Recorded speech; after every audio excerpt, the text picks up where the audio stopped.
वाल्मी कराडच्या जामीन अर्जाला सीआयडीने विरोध केलाय। कराडच्या खंडणीच्या गुन्ह्यातील जामीन अर्जावर सीआयडी कडून उत्तर दाखल करण्यात आले।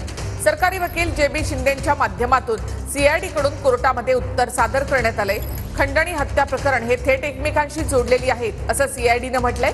आरोपीला जामीन मिळाल्यास पुराव्यांशी छेडछाड करू शकतो असं सीआयडीने म्हटलेलं आहे। संतोष देशमुखांच्या कुटुंबावर दबाव टाकण्याची देखील शक्यता आहे, त्यामुळे जामीन अर्ज फेटाळून लावा असं सीआयडीने म्हटलंय। थेट माहितीसाठी आपण जाऊयात आमचे प्रतिनिधी कृष्णा सुनारवाडकर यांच्याकडे। कृष्णा, या संदर्भात काय अपडेट?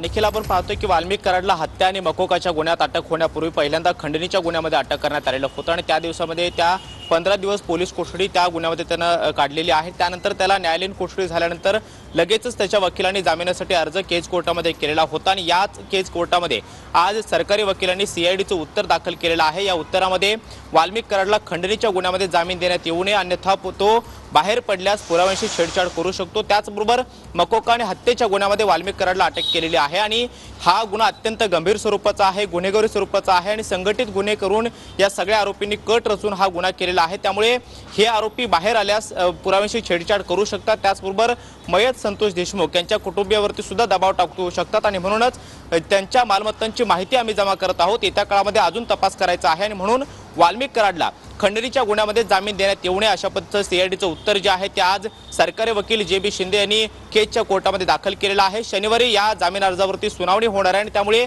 दोन्ही बाजू ऐकून घेतल्यानंतर सीआयडीचं उत्तर, त्याचबरोबर आरोपीचे वकील यांचा युक्तिवाद ऐकल्यानंतर केज कोर्टाकडून खंडणीच्या गुन्ह्यामध्ये वाल्मी कराडला जामीन देणार की नाही हे स्पष्ट होईल। मात्र वाल्मी कराडला मकोका आणि हत्येच्या गुन्ह्यामध्ये दुसरीकडे अटक केलेली आहे, त्या गुन्ह्यामध्ये अजून तो पोलीस कोठडीमध्ये आहे।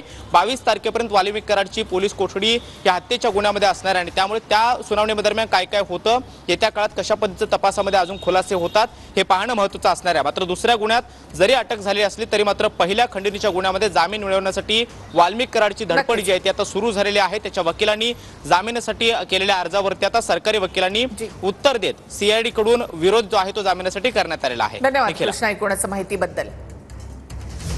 वळूयात पुढल्या बातम्यांकडे।